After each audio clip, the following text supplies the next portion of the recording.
ভগবান শ্রীকৃষ্ণ জন্মেছিলেন মথুরায়, লালিত পালিত এবং বড় হয়েছিলেন বৃন্দাবনে, আর রাজত্ব করেছিলেন দ্বারকায়। হিন্দু ধর্মে দ্বারকা নগরীকে সপ্তম সবচেয়ে প্রাচীন নগরীর মধ্যে একটি হিসেবে গণ্য করা হয়। বাকি ছয়টি নগরী হল মথুরা, কাশী, হরিদ্বার, অবন্তিকা, কাঞ্জিপুরম এবং অযোধ্যা।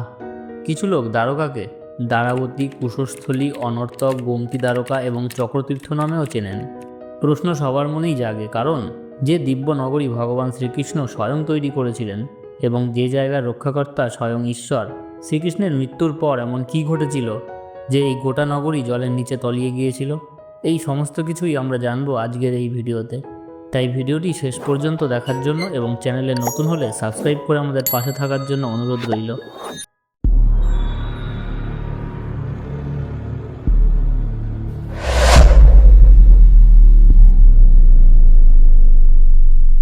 হিন্দু ধর্মের চার ধামের মধ্যে একটি হলো দ্বারকা। গুজরাটের গোমতী নদীর তীরে অবস্থিত এই দ্বারকাধীশ মন্দির। দ্বারকাধীশ মন্দিরের পুরোটাই তলিয়ে যায় সমুদ্রে, কেবল সুরক্ষিত থাকে ভেট দ্বারকা। কিন্তু শ্রীকৃষ্ণের স্বয়ং তৈরি করা স্বর্ণের এই দ্বারকা নগরী আরব সাগরের তলায় ডুবে যাওয়ার নেপথ্যে রয়েছে বেশ কয়েকটি কারণ। মহাভারতে বর্ণিত কাহিনী অনুযায়ী, যখন শ্রীকৃষ্ণ তার জন্মস্থান মথুরায় গিয়ে তার মামা অত্যাচারী কংসকে বধ করেছিলেন, তখন জরাসন্ধ কংসের মৃত্যুর প্রতিশোধ নিতে শ্রীকৃষ্ণ এবং যাদব বংশকে বিনাশ করার সিদ্ধান্ত নেন। সুযোগ পেয়েই জরাসন্ধ প্রায় 18 বার মথুরা আক্রমণ করেন। ধীরে ধীরে অত্যাচার বাড়তে থাকে।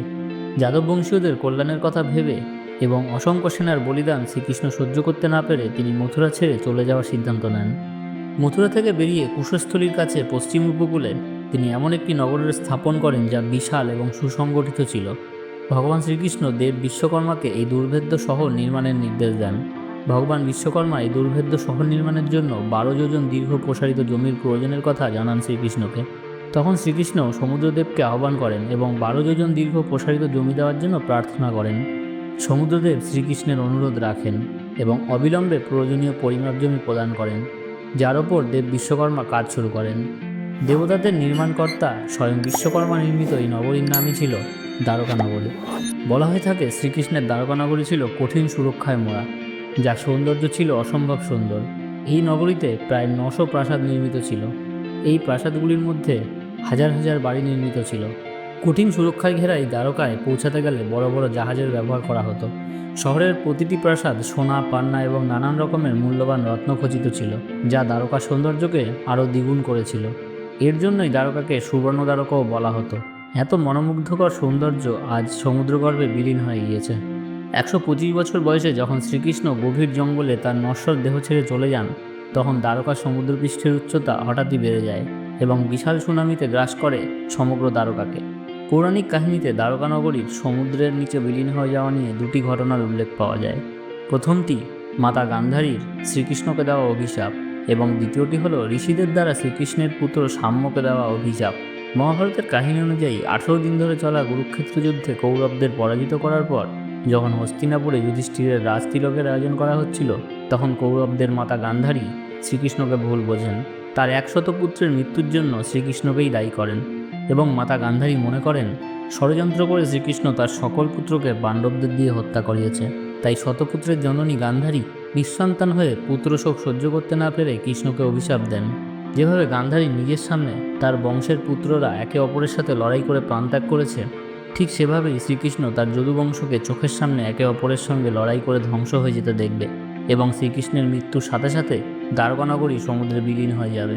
মাতা গান্ধারীর এই অভিশাপের প্রায় 36 বছর পর দ্বারকায় লাগাতার অশুভ লক্ষণ দেখা যায়। প্রবল ঝড় এবং প্রাকৃতিক দুর্যোগ প্রায় নিত্যদিনের সঙ্গী হয়ে উঠতে থাকে। নতুন যুগের সূচনা অর্থাৎ দাপর যুগের অন্তিম চরণ চলছিল এবং কলিযুগ শুরুর সময় ছিল নিকটে। কলিযুগ হলো অধর্মের আতুর ঘর। এই পরিস্থিতিতে একদিন ঋষি নারদ সহ মহর্ষি বিশ্বামিত্রের মতো উচ্চকোটির সাধক আসেন দ্বারকায়। আর এই নিখোঁজ ঋষিদের সঙ্গে উপহাস করার জন্য নারীর বেশে মদ্যপ অবস্থায় আসেন শ্রীকৃষ্ণের পুত্র সাম্য। সমস্ত মিত্রদের সঙ্গে সাম্য ঋষিদের প্রশ্ন করেন যে তিনি একজন নারী আর খুব শীঘ্রই তিনি মা হবেন। তাই ঋষিদের থেকে তিনি জানতে চান যে তিনি পুত্র না কন্যা সন্তানের জননী হবেন। একথা শুনে ঋষি ক্ষুব্ধ হন এবং সাম্যকে অভিশাপ দেন যে 1 সপ্তাহ পর শ্রীকৃষ্ণ পুত্র সাম্যর গর্ভ থেকে একটি মুষল উৎপন্ন হবে এবং এই মুষলই হবে যদুবংশের ধ্বংসের কারণ। মাতা গান্ধারীর অভিশাপ যখন ফল দিতে শুরু করেছে, তখনই শ্রীকৃষ্ণ পুত্র সাম্য ঋষিদের থেকে অভিশাপ পান। সাম্যর গর্ভ থেকে যে মুষল উৎপন্ন হয়েছিল সেটিকে বলরামদেব গুড়িয়ে ধুলো করে ফেলার আদেশ দেন এবং সেটি সমুদ্রে ফেলে আসার কথাও বলেন। মাতা গান্ধারীর অভিশাপ এবং শ্রীকৃষ্ণপুত্র সাম্যকে ঋষিদের দেওয়া অভিশাপ যখন ফল দিতে শুরু করেছে, শ্রীকৃষ্ণ সব বুঝতে পেরে যদুবংশীয়দের তীর্থ করার পরামর্শ দেন। শ্রীকৃষ্ণের আদেশ পেয়ে যদুবংশীরা সমুদ্রের তীরে প্রবাস তীর্থে এসে বসবাস করতে লাগলেন। প্রবাস তীর্থে থাকাকালীন একদিন সাত্যকী মজার ছলে কৃতবর্মার উপহাস করেন এবং কৃতবর্মার কিছু কথায় সাত্যকী রেগে গিয়ে কৃতবর্মার বধ করে বসেন। এই দেখে সবাই সাত্যকীকে ঘিরে ফেলেন এবং তাকে আক্রমণ করে বসলেন। সাত্যকীকে একা দেখে শ্রীকৃষ্ণপুত্র প্রদ্যুম্ন তাকে সহযোগিতার জন্য আসেন এবং দুজনেই সকলের সঙ্গে যুদ্ধ করতে থাকেন। সংখ্যায় বেশি হওয়ার কারণে সাত্যকী আর প্রদ্যুম্ন তাদের কাছে হেরে যান এবং তাদের হাতেই মৃত্যুবরণ করেন। পুত্র প্রদ্যুম্ন আর সাত্যকীর মৃত্যুতে রেগে গিয়ে শ্রীকৃষ্ণ মাটি থেকে এক প্রকার দুর্বা ঘাস তুলে নিলেন। হাতে আসা মাত্রই তা মুষলে পরিণত হয়ে গেল। যে কেউ সেই ঘাস তুলত সেগুলি মুষলে পরিণত হয়ে যেত। আসলে এগুলি জন্মেছিল ওই গুড়িয়ে দেওয়া মুষল থেকেই। যখন যুদ্ধে যাদবরা একে অপরের প্রাণহানি করছে তখন শ্রীকৃষ্ণ অর্জুনের কাছে দূত পাঠান। অর্জুন যুদ্ধক্ষেত্রে এসে পৌঁছানোর পর দেখেন বলরামদেব দেহত্যাগ করেছেন এবং যদুবংশীয়রা যুদ্ধে লিপ্ত। বলরামদেব দেহত্যাগ করায় শ্রীকৃষ্ণ মনের দুঃখে বনের মধ্যে একটি নির্জন স্থানে গাছের নিচে বসে মাতা গান্ধারীর অভিশাপের কথা ভাবতে লাগলেন। দেহত্যাগ করার ইচ্ছায় ভগবান শ্রীকৃষ্ণ চোখ বুজে ধ্যানযোগে চলে গেলেন।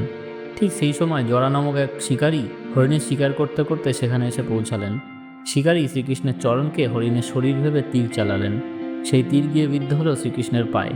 এদিকে শ্রীকৃষ্ণকে অর্জুন দেখতে না পেয়ে খুঁজতে খুঁজতে গভীর বনে চলে যান এবং আহত অবস্থায় শ্রীকৃষ্ণকে দেখে অর্জুন কান্নায় ভেঙে পড়লে শ্রীকৃষ্ণ তাকে আশ্বস্ত করেন এবং যদুবংশীয় দ্বারকার সকল নারী এবং শিশুদের সুরক্ষিত জায়গায় নিয়ে যাওয়ার আদেশ দেন। পরে অর্জুন শ্রীকৃষ্ণের সৎকার করে তার আদেশ পালন করেন।